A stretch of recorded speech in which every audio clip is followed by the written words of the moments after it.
നമുക്ക് പല വിഷമങ്ങൾ ഉണ്ടാകുമ്പോൾ അല്ലെങ്കിൽ ശാരീരികമായ അസ്വസ്ഥതകൾ ഉണ്ടാകുമ്പോൾ അതിനെ പരിഹരിക്കാൻ വേണ്ടി നമ്മൾ പലതും ചെയ്യാറുണ്ട്. പ്രത്യേകമായും വേദനകൾക്ക് നമ്മൾ പെട്ടെന്ന് ഗുളിക കഴിക്കുന്ന ശീലമാണ്. ഇങ്ങനെ വേദനകളിൽപ്പെട്ട ഒന്നാണ് ചെവി വേദന. ചെവി വേദന ഉണ്ടാകുമ്പോൾ പലപ്പോഴും വളരെയധികം ശക്തമായ വേദന നമുക്ക് അനുഭവപ്പെടും. ചിലപ്പോൾ ചെവിയിൽ നിന്ന് നീരൊലിക്കുന്ന അവസ്ഥയും ഉണ്ടാകും.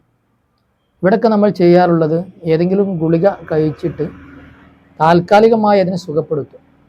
എന്നാൽ നമ്മുടെ ശരീരത്തിൽ തന്നെ ചില എനർജി പോയിന്റുകളുണ്ട്. ഈ എനർജി പോയിന്റുകളെ നമ്മൾ ടച്ച് ചെയ്യുമ്പോൾ അവിടെ ഉണ്ടായിരുന്ന എനർജി ഇൻബാലൻസിനെ പരിഹരിക്കാൻ അതിന് സാധിക്കും.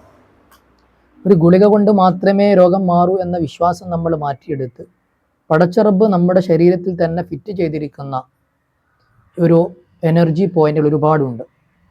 ഇതിൽ നമ്മുടെ ശരീരത്തിലെ ഓരോ ആന്തരിക അവയവങ്ങൾക്കും അതുപോലെ എക്സ്റ്റേണൽ കാണുന്ന ഓർഗനുകൾ അഥവാ ചെവി, മൂക്ക് പോലുള്ള അവയവങ്ങൾക്കും അതിന് പറ്റിയ പോയിന്റുകൾ നമ്മുടെ കൈകളിലൊക്കെ ഉണ്ട്. ആ ഭാഗത്തേക്ക് നമ്മൾ ടച്ച് ചെയ്യുമ്പോൾ നമുക്ക് വേദന കുറഞ്ഞു കിട്ടും. അപ്പോൾ ഞാൻ പറയാൻ പോകുന്നത് പ്രധാനമായും ഇന്നത്തെ എപ്പിസോഡിൽ ചെവി വേദന വന്നു കഴിഞ്ഞാൽ നാം എന്തു ചെയ്യണം, അതിൻ്റെ കാരണങ്ങൾ ആദ്യം നമ്മൾ അന്വേഷിക്കുക നമുക്ക് ആദ്യം അത്യാവശ്യമാണ്.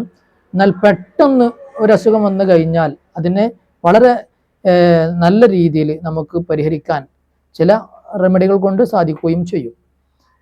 അപ്പോൾ ഞാൻ കാണിച്ചു തരുന്ന ഈ ഒരു വിഷയം നിങ്ങൾ കൃത്യമായി മനസ്സിലാക്കണം. അതിന് വേണ്ടത് ഒരു പച്ച ഇലയാണ്. പച്ച ഇല, അത് ഏത് ഇലയും ആകാം.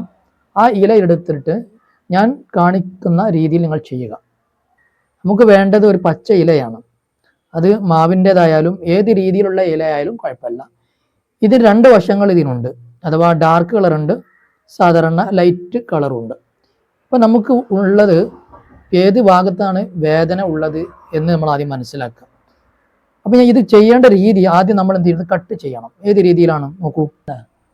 അപ്പോൾ ഈ നമ്മൾ ചെയ്യേണ്ടത് ഈ നാരുകൾ പോകുന്ന ഭാഗം അതല്ല നമുക്ക് വേണ്ടത്, ഇതിൻ്റെ ഇടയിലുള്ള ഈ സ്ഥലമാണ്. അഥവാ ഈ രീതിയിൽ നമ്മൾ മുറിക്കണം. ഇങ്ങനെ മുറിച്ചതിന് ശേഷം നമ്മൾ എന്ത് ചെയ്യുക, കട്ട് ചെയ്യുക. ചെറിയ രീതിയിൽ ചെറിയൊരു അളവ് മതി. ഇവിടെ ഡാർക്ക് കളറാണ്, ഇവിടെ ഡാർക്കാണ്, അതുപോലെ ഇവിടെ ലൈറ്റ് ആയി. അപ്പോൾ ഞാൻ വളരെ ചെറിയ രീതിയിൽ അളവിലാണ് ഇത് മുറിച്ചെടുത്തിട്ടുള്ളത്. ഇനി നമുക്ക് ഇടത് ചെവിക്കാണ് വേദനയെങ്കിൽ, ഇടത് ഭാഗത്തുള്ള ചെവിക്കാണ് വേദനയെങ്കിൽ നമ്മുടെ കൈയിൻ്റെ ഈ ഭാഗത്താണ് തൊട്ടിക്കേണ്ടത്. അഥവാ ഈ ഡാർക്കും ഈ ലൈറ്റും കൂടി വരുന്ന സ്ഥലം, ഈ ഭാഗത്താണ് നമ്മൾ ഒട്ടിക്കേണ്ടത്. ഇത് ഒട്ടിക്കണമെങ്കിൽ നമുക്ക് വേണ്ടത് ഒരു ടാപ്പ് കൂടെ ആവശ്യമാണ്. പിന്നെ ചെയ്യേണ്ടത് നമ്മുടെ ഇടത് ചെവിക്കാണ് വേദനയെങ്കിൽ വലത് കൈയിൻ്റെ ഈ ഭാഗം ഡാർക്ക് കളർ അടിഭാഗത്താക്കി വരണം. ഇതാ ഈ ലൈറ്റ് ഭാഗവും ഡാർക്ക് കളറും ചേരുന്ന സ്ഥലം ഇങ്ങനെ ഈ ഭാഗത്തേക്കാണ് നമ്മൾ ടാപ്പ് ചെയ്യേണ്ടത് കേട്ടോ. ഈ രീതിയിൽ നമ്മൾ ഒരു 20 മിനിറ്റ് സമയം നമുക്ക് ഈ രീതിയിൽ വന്നു കഴിഞ്ഞാൽ നമ്മൾ വേദന കുറഞ്ഞു കിട്ടും. ഇനി നമുക്ക് വലത് ചെവിക്കാണ് വേദനയെങ്കിൽ വലത് കൈയിൻ്റെ ഈ ഭാഗം ഡാർക്കും ലൈറ്റും ഡാർക്കും കൂടിയ ഈ സ്ഥലത്ത് ഉള്ളോട്ട് അല്പം ഉള്ളോട്ട് ചേർത്ത് പിടിച്ചിട്ട് ഈ രീതിയിലുമാണ് നമ്മൾ ഒട്ടിക്കേണ്ടത്.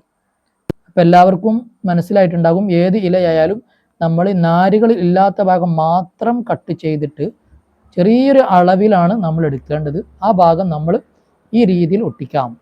ഇനി അഥവാ കട്ടിയുള്ള ഇലകളാണെങ്കിൽ ഈ ഭാഗത്തേക്ക് തള്ളി നിൽക്കുന്നതിന് പകരം അല്പം ചെറുതാക്കിയിട്ട് ഒട്ടിക്കാം. ചെറിയ കുട്ടികളാകുമ്പോൾ അവർ ചിലപ്പോൾ കയറി നിൽക്കുന്നതുകൊണ്ട് ചില ബുദ്ധിമുട്ടുണ്ടാകും. അപ്പോൾ ചെറിയ കഷ്ണം മാത്രം നമുക്ക് സിമ്പിളായിട്ട് ഇങ്ങനെ ഒട്ടിച്ചാൽ മതി.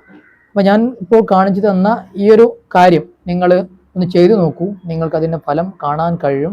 ചെറിയ മക്കളാകുമ്പോൾ നമുക്കൊക്കെ ചെയ്തു കൊടുക്കാൻ പറ്റും. പെട്ടെന്ന് നമുക്ക് ഒരു ഗുളിക കഴിക്കുന്നതിന് പകരം ആശ്വാസം കിട്ടുന്ന നല്ലൊരു റെമഡി ആയിട്ട് നമ്മൾ ഇതിനെ മനസ്സിലാക്കണം. എല്ലാവർക്കും ഈ ഒരു റെമഡി ചെയ്ത് പരിശീലിക്കാം. അതിൻ്റെ റിസൾട്ട് നിങ്ങൾക്ക് എൻ്റെ കമൻറ്റ് ബോക്സിൽ അറിയിക്കാവുന്നതാണ്. എല്ലാവർക്കും നല്ലത് വരട്ടെ.